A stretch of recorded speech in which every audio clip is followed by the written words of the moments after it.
रहे हैं सनमार्ग लाइव 7।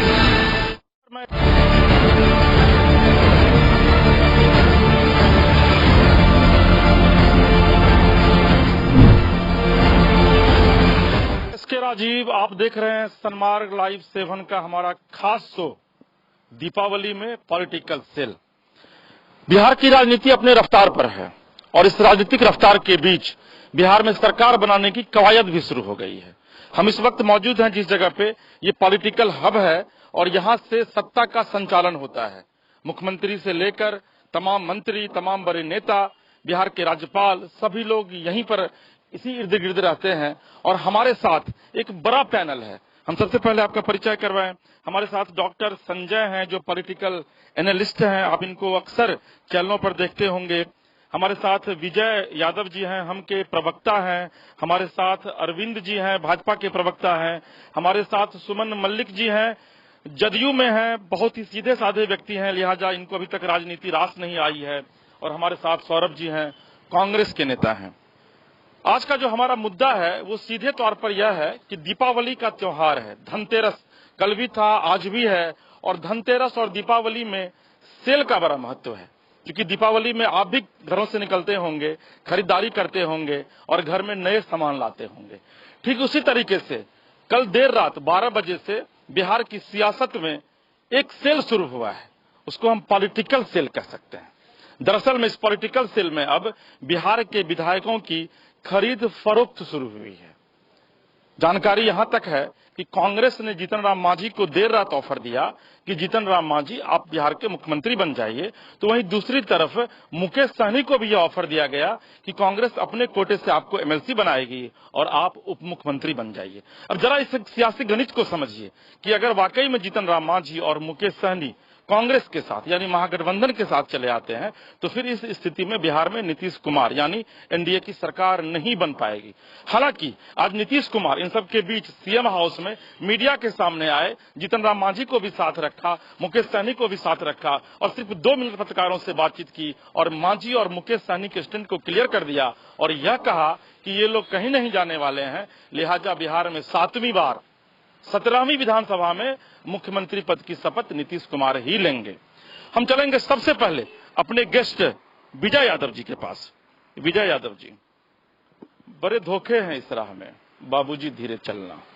मांझी जी कांग्रेस की भी सियासत शुरू कर रहे हैं और जानकारी ये मिली है कि मांझी जी को ऑफर दिया गया और मांझी जी ने कहा कि नहीं भाई हम नहीं जाएंगे, आप ही आ जाइए। आखिर क्या है ये पूरा मामला? देखिए, जीतन राम मांझी को कोई कांग्रेस का ऑफर नहीं मिला। जीतन राम मांझी स्वयं कहे हैं कि कांग्रेस कल्चर अब पहले वाली कांग्रेस नहीं रह गई है। आप लोग जितने सारे विधायक हैं मेरे गठबंधन में आ जाएं, नीतीश जी का हाथ मजबूत करें, नीतीश जी को सरकार को बनाने का काम करें। और ऐसे एनडीए गठबंधन बिल्कुल एकजुट है। अपने बोलने लगे, वो कुछ न कुछ तो बातें हुई होंगी, तो फिर अचानक मांझी जी कांग्रेस की चर्चा क्यों करने लगे? देखिए, ये मीडिया का उपज है, कहीं कुछ नहीं है। मांझी जी के लिए पद कोई बहुत बड़ी चीज नहीं है, वो मान सम्मान से जीने वाला आदमी है और उन्होंने कह दिया कि मेरा। विजय जी, मुझे लगता है कि राजनीति में की समझ या तो मेरे पास नहीं है या फिर आप मुझे राजनीति की पढ़ाई जैसे ही क्या हुआ था मुझे बताने की आवश्यकता नहीं है आपको। हम चलेंगे सीधे कांग्रेस के पास। सौरभ जी, क्या है, सुना आपके यहाँ पूरा उठापटक हुआ है, मारपीट भी हुई है और बघेल साहब यहाँ आए हैं बड़ा थैला लेकर के। वैसा कोई बात नहीं है। ये जो भी आप जहाँ से भी सुने हैं इसका मैं पूर्ण रूप से खंडन करता हूँ। मारपीट हुई थी ना आज? पूरा मारपीट हुई थी कुछ कार्यकर्ताओं के बीच में, किसी बात अपनी बातों में आप फंस गए। अभी आपने कहा कि तमाम बातें गलत है और फिर आप कह रहे कि नहीं वो हुआ था। मैं ये नहीं कर रहा हूँ कि हुई, मैं कह रहा हुई होगी, ये मुझे जानकारी नहीं है। आज सारे 19 विधायक यहाँ पहुंचे पटना और सभी का मीटिंग हुआ। उसमें 3 दिन में दूसरी बार विधायक दल की बैठक हुई है। मुझे लग रहा है कि इतिहास में संभवतः पहली बार ऐसा हुआ। परसों आप लोगों ने मीटिंग की थी? परसों कोई मीटिंग नहीं हुई है, कल सारे विधायक हमारे आए हैं और आज सारे विधायकों का मीटिंग हुआ है। तो ऐसा मेरे पास जानकारी का अभाव है। सुमन जी क्या कर रहे हैं बताइए? 15 साल सुशासन का आप लोगों ने नारा दिया, काफी विकास किया, खूब ढोल बजाए कि बहुत विकास किए, लेकिन इतना ढोल बजाए, इतना ढोल बज्जा को आप लोगों ने भेजा कि जनता ही भाग गई और अब जो है वो आप लोग दूसरी पार्टी के नेताओं को तोड़ने की कोशिश में। देखिए, सबसे पहले तो मैं आपकी बात का खंडन करता हूं कि हमारे से मतदाता हमसे भाग गए हैं, क्योंकि जिस तरीके से मीडिया वालों ने और बाकी जो विपक्ष के नेता हैं उन लोगों ने जिस तरीके से आम लोगों के बीच ये बातें फैलाई कि महागठबंधन को 181, 182 के वो सर उसको सर भूल जाइए। अब बहुत देर हो गई है। बदायूं जो है 16-17 भी आ जाए तो गनीमत है, लेकिन जिस तरीके से हम लोगों ने 243 जगहों पर सफलता पाई और हमारा एनडीए गठबंधन जीता, तो इससे साफ साबित हो गया कि जो हम बिहार की जनता के बीच। जी सर, आज भी हार की समीक्षा कर रहे थे। अभी हम हारे थे तो बैठे हुए थे वो तमाम हारने वाले अपने नेता के साथ। हम समीक्षा नहीं कर रहे हैं, हम ये कोशिश कर रहे हैं कि हमारे एनडीए सरकार ने जिस तरीके से बिहार में विकास का परचम लहराया और हमसे जो उम्मीदें आज भी जो लोगों ने लगा रखी है, उस बेचैनी क्यों है एनडीए को? जदयू में क्यों बेचैनी? हम तो पूर्ण बहुमत लेकर बैठे हुए हैं, हमें बेचैनी कहाँ है? हम तो बहुत आराम से महागठबंधन बेचैनी में है। हमारे पास, हमारे एनडीए के पास कोई बेचैनी नहीं है। हम बहुत आश्वस्त हैं क्योंकि हमारा एनडीए जनता के साथ है, जनता हमारे साथ है। जब ऐसी स्थिति तो बेचैनी हमें नहीं, बेचैनी विपक्ष के दलों के बीच है। बेचैनी है सौरभ जी। हमें क्यों बेचैनी होगी? मात्र 12,500 वोटों का अंतर एनडीए और महागठबंधन के बीच में है, तो बेचैनी की क्या बात है? जनता ने हमें इतना वोट दिया कि ठीक है कुछ कम वोट। सर आप इसीलिए आप 27 से आ गए 19 पर, जनता ने बहुत वोट दिया है आपको। चलिए अरविंद जी हमारे साथ हैं, भाजपा के प्रवक्ता हैं। अरविंद जी, भाजपा तो काफी खुश है, लेकिन जो जानकारी ये मिल रही है कि सुशील मोदी जो हैं वो अब केंद्र की राजनीति में जाएंगे और यहाँ पे आज एक दलित चेहरा को आप लोगों ने बतौर उप मुख्यमंत्री प्रोजेक्ट किया है, जो खबरें आ रही है हम लोगों के पास। भाजपा का क्या प्लान है?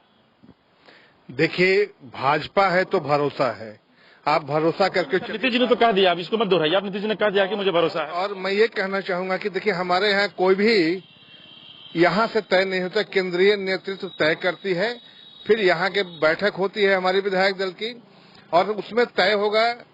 जैसे मुख्यमंत्री का चेहरा तो हम मान के लड़ रहे हैं, उप मुख्यमंत्री होंगे नहीं होंगे, कौन होंगे नहीं होंगे। आज है क्या आलाकमान सुशील मोदी से? नहीं, ऐसी कोई बात नहीं है। देखिए, नाराजगी कहीं नहीं है, लेकिन अब कौन होगा ये तो नेतृत्व तय करेगा। भाजपा का एक कार्य करने की अपनी शैली है और कोई व्यक्ति तय नहीं करता है या बिहार से नहीं, वो केंद्र हमारे नेतृत्व है, बड़े नेता आपस में बैठते हैं और बैठ कर ये तय करें। मेरा क्वेश्चन कुछ अर्ली हो गया आपके अनुसार। चलेंगे हम सज्जा जी के पास, पॉलिटिकल एनालिस्ट हैं, और इनसे समझेंगे कि वाकई में जो इस समय बिहार की राजनीति है, जो बिहार की सियासत है, वो क्या कहती है। संजय जी, बड़ा करीब से आप देख रहे होंगे बिहार के इस पॉलिटिकल हाई वोल्टेज ड्रामा को। आपको क्या लगता है कि वाकई में खरीद फरोख्त का काम शुरू हो गया? खरीद फरोख्त से ज्यादा पदों को दे करके और चीजों को डाइवर्ट करने की कोशिश की जाएगी, क्योंकि इसमें कहीं कोई दो राय नहीं है कि विचारधारा और मूल्य बोलने में बड़ा अच्छा लगता है, सैद्धांतिक बातें बड़ी अपील करती है लोगों को, लेकिन जब चीजें पद और उसके इर्द गिर्द घूमने लगती हैं तो सारे विचारधारा, सारे मूल्य और सारे कोऑर्डिनेशन कहीं न कहीं से धराशायी हो जाते हैं। ठीक बात है कि एक एनडीए का गठबंधन है, एक महागठबंधन है, लेकिन देखा जाता है राजनीति में कि कड़ी कौन सी कमजोर है, कहां हम हैमर करेंगे, कहां हम प्रलोभन देंगे तो खेल को हम बिगाड़ सकते हैं। सर पॉलिटिकल सेल लग गया है, चीजें जो दिख रही है और आप जिस तरह से आशंका व्यक्त कर रहे हैं, पॉलिटिकल सेल तो लग गया था चुनाव के पहले, परिणाम आने के पहले। जिस तरह से कांग्रेस के जो कई शीर्षस्थ नेता, जब उनका बिहार में लॉन्चिंग हुई थी और होटल जब बुक किया जा रहा था, तस्वीर तो वहीं से कुछ दिख रही थी, और उसके बाद जब परिणाम आया तो परिणाम आने के बाद आपने देखा होगा कि जो कमजोर कड़ी है वहां पर पासा फेंके जाने लगा। अब शतरंज में कौन मुहरा बनता है और कौन वजीर का रोल में आता है, ये तो देखने वाली बात होगी। 1-2 दिन में चीजें निकल करके स्पष्ट होकर के आ जाएगी। चलिए संजय जी, बहुत ही महत्वपूर्ण बातें आपने कही। ऐसे भी एक चीज जान लीजिए कि सियासत का एकमात्र जो भी राजनेता है, वो जब राजनीति करते हैं तो उनका एकमात्र लक्ष्य होता है कि किसी भी तरीके से सत्ता के शीर्ष पर पहुंचना है। हमारे साथ विजय जी हैं, विजय जी से हम फिर से सवाल लेंगे। विजय जी, मुझे लगता है कि वैल्यू ठीक से नहीं लगा पाए कांग्रेस जी। देखिए, आप फिर भटक रहे हैं। मांझी ने स्पष्ट कहा है कि कांग्रेस वाले जितने सारे विधायक हैं, आप मान सम्मान से जीना चाहते हैं तो आना चाहते हैं तो आ जाए और आपको सम्मान मिलेगा। मांझी जी को कांग्रेस की चिंता कब से सताने लगी? भाई वो जदयू में है। यदि आरजेडी के भी लोग आना शुरू करेंगे, आप भी आना शुरू करेंगे तो आपको ऐसे लोग आ रहे हैं आपके पास, अरे आना ना आना तो उनके ऊपर निर्भर करता है, लेकिन हमने उनको न्योता दिया कि यदि मतलब शुरू हो गए हैं, आना चाहते हैं। देखिए, महागठबंधन के लोग को दिमाग में एक ही चीज है कि हम लोगों को तोड़ना फोड़ देंगे, लेकिन एनडीए गठबंधन में कहीं कोई न टूटे न फूटे। हम लोग नीतीश कुमार जी के नेतृत्व में एनडीए गठबंधन चुनाव लड़ा, जो प्रधानमंत्री जी भी कहे हैं, जेपी नड्डा साहब भी कहे हैं, और हम लोगों ने नीतीश कुमार जी के विकास पर और से हर मुद्दे पर उनको नेता माना। हम लोग 16 तारीख को अंततः माननीय नीतीश कुमार जी के नेतृत्व में मुख्य सरकार की गठन होगी। 15 तारीख। विजय भाई, मुझे लगता है कि थोड़ा कांग्रेस, चूंकि मांझी जी पुराने कांग्रेसी रहे हैं, तो मुझे लगता है कि कांग्रेस के प्रति थोड़ा उनका प्रेम उमड़ रहा है। चलिए हम आएंगे आपके पास। देखिए, जहां मांझी जी की बात है तो मांझी के साथ लंबे समय से राजनीति जीवन जो भी कांग्रेस से शुरू किया हूं, वहां एक कल्चर था। जिस दिन वहां कल्चर खत्म हो गया, इसलिए उनकी सरकार बिहार से और देश से भी चला गया, उसीलिए हमारे मांझी जी। भाई, ये एक लंबा डिस्कशन का मुद्दा है, क्योंकि कांग्रेस की क्या भूमिका रही है, जब उस पर हम लोग कभी बैठेंगे तो फिर बात करेंगे। आपको याद होगा कि 1990 में कांग्रेस में मुख्यमंत्री तय यहां से नहीं होता था, वो तय होता था आलाकमान से, और 1990 में लालू यादव ने उसी मिथक को तोड़ा, और उसके बाद उन्होंने बताया कि नहीं भाई, मुख्यमंत्री यहाँ का भी बन सकता है, वो आलाकमान से निराश नहीं होता है। हम बात करेंगे आपसे इस पर बाद में। अरविंद जी, आपको लगता नहीं है कि कहीं ना कहीं से भाजपा के अंदर भी एक बेचैनी है? बेचैनी ये है कि भाई 74 सीट हम लाए, सबसे बड़ी पार्टी, नीतीश जी 43 सीट पर आ गए, तो मुख्यमंत्री हमारा नहीं क्यों नहीं होना चाहिए? दूसरी जो बात है, मैं दूंगा आपके पास, आऊंगा आपके पास। दूसरी जो बात है, आपको ये याद होगा कि नीतीश कुमार ने ट्वीट किया लगभग 24 घंटे बाद, जब प्रधानमंत्री ने दिल्ली से कहा कि नहीं भाई, अब नीतीश जी मुख्यमंत्री बनेंगे, उसके बाद तो आशंका कहां थी? देखिए, आशंका कहीं नहीं थी, ये मीडिया द्वारा प्रायोजित आशंका थी। हम तो चुनाव लड़ रहे थे मानकर, नीतीश जी के चेहरा मानकर। हमारा गठबंधन था, 4 दलों गठबंधन था, और 4 दल मिलकर हम चुनाव लड़ रहे थे। कहीं कोई दुविधा नहीं है। और हमें जिस हमारे लोकतांत्रिक जनतांत्रिक गठबंधन एनडीए को जो हमें मैंडेट मिला है, हम उससे संतुष्ट हैं। जनता ने हमें आशीर्वाद दिया है, एंड उसी मैंडेट पर हम सरकार बनाएंगे। न तो हमें खरीद फरोख्त की जरूरत है, न किसी की सपोर्ट की जरूरत है, और न हमारी पार्टी का वो चेहरा है कि हम दूसरे के दल के लोगों को मिलाएं। हमें जो बिहार की जनता ने आशीर्वाद दिया है, भारतीय जनता पार्टी खुश है, एनडीए खुश है, और उस पर हम सरकार बनाएंगे। अभी फिलहाल वक्त हो गया है एक छोटे से ब्रेक का, लेकिन ब्रेक के उस पार जब हम लौटेंगे तो हम सीधे चलेंगे सुमन मलिक जी के पास, और उनसे यह जानने की कोशिश करेंगे कि आखिर नीतीश जी को 24 घंटे ट्वीट करने के लिए क्यों इंतजार करना पड़ा। आप देखते रहिए सनमार्ग लाइव 7।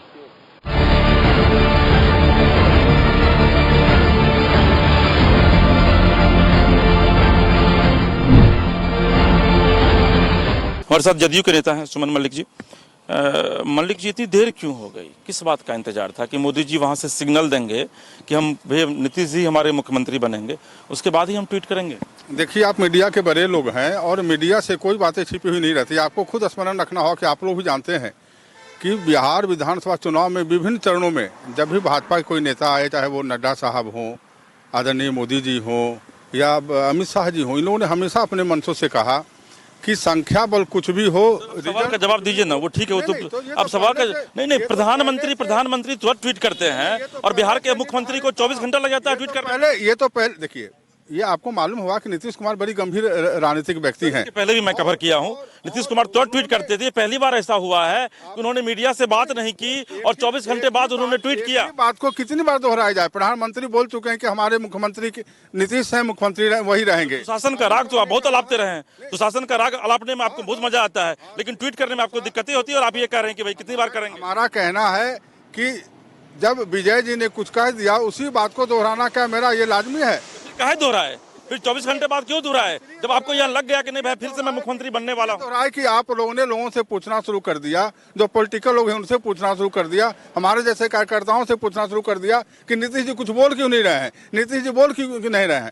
तो आखिर नीतीश जी को बोलना पड़ा, जबकि सच्चाई है कि नीतीश जी से पहले माननीय प्रधानमंत्री श्री नरेंद्र मोदी जी ने, अमित शाह ने हमेशा कहा है कि बिहार में विकास हुआ है, और देश के सामने में बदहाल बिहार को खुशहाल बिहार के रूप में नीतीश ने नेतृत्व में एक संवारने का काम किया है। यही हमारे मुख्यमंत्री होंगे। देखिए, मतलब बड़ा आप कह सकते हैं कि बड़ी विडंबना रही है कि न तो राजनीति किसी की सुनती है और राजनेता भी किसी की नहीं सुनते हैं। इस बात को याद रखिएगा। सुमन मलिक जी प्रत्यक्ष गवाह हैं अभी इसके। हम चलेंगे सौरभ जी के पास। सौरभ जी, क्या मतलब आपके यहाँ तो कुछ भी ठीक नहीं चल रहा है? सुन रहे हैं कि कांग्रेस के कई विधायक टूट के आ रहे हैं, जदयू ने ऑफर दिया है विधिवत उनको।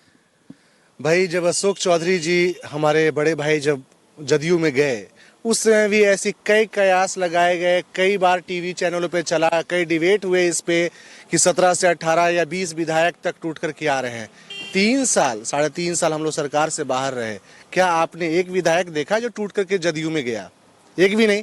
और आज भी मैं आपके चैनल के माध्यम से स्पष्ट करना चाहता हूं कि आज हमारे मीटिंग में 19 के 19 विधायक आए और एक भी विधायक अगले 5 साल तक पार्टी को छोड़ के कहीं नहीं जा रहा है, क्योंकि इस बार ज्यादातर हमारे कार्यकर्ता, जो हमारे पुराने कार्यकर्ता जो पार्टी में जिनको बोला जाता है कि आप झोला डोल रहे हैं, वो कार्यकर्ता ज्यादातर जीत के हमारी पार्टी में एमएलए बने हैं।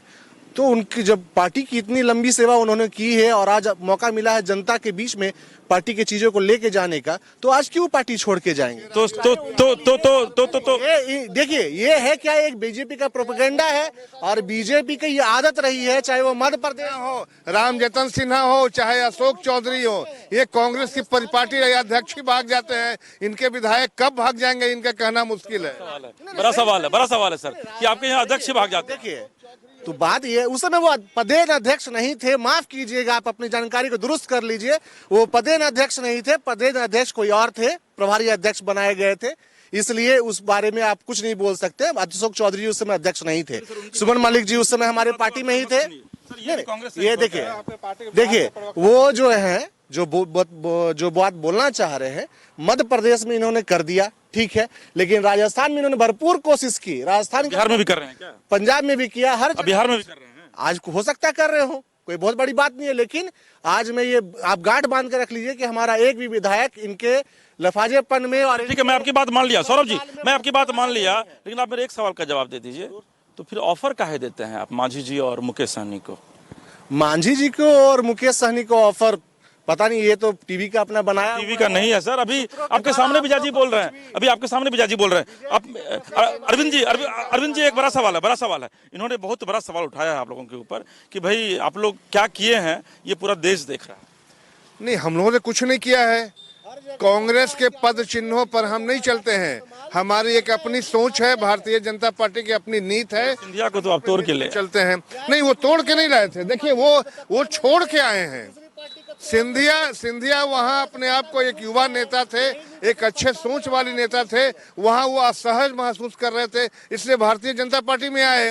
और वैसे किसी व्यक्ति का जिसका राष्ट्रीय सोच हो और अगर कहीं भी असहज महसूस कर, इनके आज भी विधायक काफी लोग असहज महसूस कर, तो अब तोड़ के ला रहे हैं, कर रहे हैं, आप तोड़ के ला रहे हैं। देखिएगा कल इनको छोड़ के भागेंगे, छोड़ के नहीं, इनको छोड़ के भागेंगे, कांग्रेस छोड़ के भागेंगे।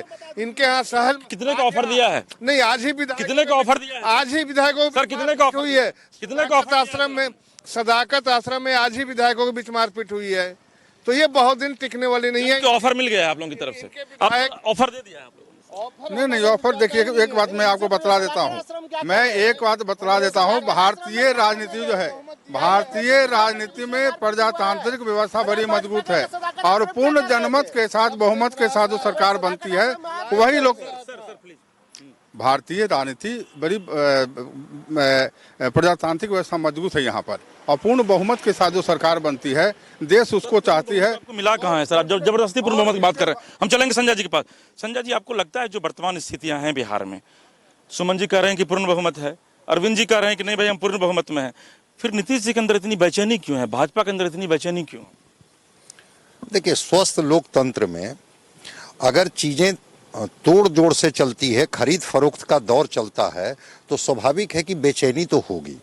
कौन कब किसके पाले में चले जाएंगे, कल जिस गठबंधन, आज एनडीए के गठबंधन में जो लोग हैं, कल तक वो कहाँ खड़े थे, चीजें उनकी अनुकूल नहीं हुई, फिर वो किस गठबंधन में आ गए।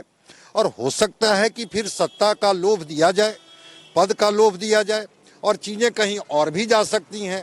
तो अगर सत्ता का लोभ और ये दोनों पद का लोभ अगर उनको कहीं ना कहीं से प्रभावित करता है, तो प्रभावित करने में चीजें वहां पर बदल सकती है। इसलिए हम उसको उस रूप में देखेंगे कि मैं फिर दोहरा रहा हूं कि जो मूल्य की राजनीति लोग करते थे कि ठीक है, पद उनके लिए बहुत महत्व नहीं रखता था, व्यक्ति महत्व रखता था और व्यक्ति से ज्यादा पद महत्वपूर्ण हो जाता था व्यक्ति की वजह से। 1974 की बात कर रहे हैं मुझे लग रहा है, जिसमें जेपी हुआ करते थे। अब लगभग 42-44 साल बीत चुके हैं, गंगा में सभी पानी बह के अब निकल चुका है। लिहाजा अब आप उस जिस आप राजनीति की बात कर रहे हैं वो राजनीति अब नहीं है, अब राजनीति में सुचिता कहीं नहीं है। मैं एक लाइन बता देता हूं, उस 74 की बात इसलिए मैं कर रहा हूं कि उसी लोकनायक जयप्रकाश के अनुयायी थे लालू प्रसाद जी, जो 15 सालों तक बिहार के सत्ता पर काबिज रहे, और उन्हीं के अनुयायी नीतीश कुमार हैं जो भी सत्ता पर काबिज रहे। तो अगर ये दोनों काबिज रहे तो वो उन्हीं का लोहिया और वही जयप्रकाश नारायण की शपथ लेकर के जाते हैं जनता के बीच में, इसलिए हम उसको कैसे इग्नोर कर सकते हैं। चीजें तो रहेगी वहां। अब रह गई बात कि जो भटकाव है राजनीति में, उस भटकाव से कैसे बचेंगे लोग। कि सर जेपी के चेले ही अब जो हैं वो जेपी की आत्मा को ठेस पहुंचा रहे हैं। इसलिए हमारे साथ कई संवाददाता भी हैं जो सुबह से लगातार सुबह 7 बजे से लेकर के ये रात के 9 बजने जा रहे हैं और अभी तक लगातार तमाम राजनीतिक दलों के कार्यालय के सामने खड़े रहे। हम उनसे भी थोड़ी बात कर लेंगे कि वाकई में उन्होंने आज क्या देखा और वाकई में उनकी नज़र में जो आने वाली जो बिहार की राजनीति है वो क्या कुछ कहते हैं। हमारे साथ आफ्ताब हैं। आफ्ताब, क्या कुछ हुआ कांग्रेस में? देखिए, कांग्रेस के दफ्तर में लगातार दिन भर जो है कि हंगामे का दौर जारी रहा। भूपेश बघेल जो कि छत्तीसगढ़ के मुख्यमंत्री कांग्रेस के वरिष्ठ नेता हैं, वो जब पहुंचे तो वहां पर जो है कि जो पार्टी के कार्यकर्ता है, कई नेता भी थे, उन्होंने साफ तौर पर आरोप लगाया कि जो प्रभारी हैं बिहार के कांग्रेस के शक्ति सिंह गोहिल बोला लेके आए थे क्या खरीदारी करने के लिए बघेल जी? नहीं, अब कहना तो मुश्किल है, लेकिन हंगामे का दौर जारी रहा। लगातार मारपीट हुई थी वहाँ? हाँ, मारपीट हुई। हाँ जी, लगातार। चलिए, हमारे साथ मुकेश भी हैं। आज ये पूरे दिन सुबह से लगातार सीएम हाउस को कवर करते रहे। कितनी बेचैनी देखी आपने बीजेपी और क्या नाम है एनडीए के नेताओं के भी? देखिए, आज जो है ये जो एनडीए के तमाम नेता ये सीएम हाउस जो पहुंचे थे उस समय काफ़ी बेचैनी थी, और ये जो सीएम हाउस में ये नित्यानंद राय जो पहुंचे थे, ये सुशील मोदी पहुंचे, जो मतलब बीजेपी के तमाम नेता पहुंचे थे, और वहां पर काफ़ी बेचैनी। चेहरे पर सत्ता पाने की खुशी आपको नजर आई? नहीं, क्योंकि सत्ता पाने की खुशी ये नीतीश कुमार के चेहरे पर कहीं से भी नहीं झलक रहा था, क्योंकि बड़ी पार्टी के रूप में बीजेपी थी। और आप इस बात को भी जानते हैं कि बीजेपी जहां भी बड़ी पार्टी के रूप में हुई है, वो ये सीधा चाहा है कि उनके मुख्यमंत्री हो। तो इस बात को लेकर के नीतीश कुमार को उतरी ये खुशी कहीं उनके चेहरे पर नहीं देखने। हमारा शो बहुत ही अच्छा चल रहा था, लेकिन हमारे पास समय का अभाव है, लिहाजा अब हम इस शो को यहीं पर वाइंड अप करते हैं। लेकिन चलते चलते आपको एक चीज बताते जाते हैं कि बिहार में आने वाले दिनों में एनडीए की सरकार बनेगी, इतना तय है। लेकिन जो बिहार का राजनीतिक परिदृश्य है और आने वाले दिनों में जो परिदृश्य बनता दिख रहा है, उसमें शायद ये सरकार अस्थिर सरकार के रूप में जाना जाएगा। फिलहाल पूरी टीम के साथ इसकी राजीव को दीजिए इजाजत। नमस्कार।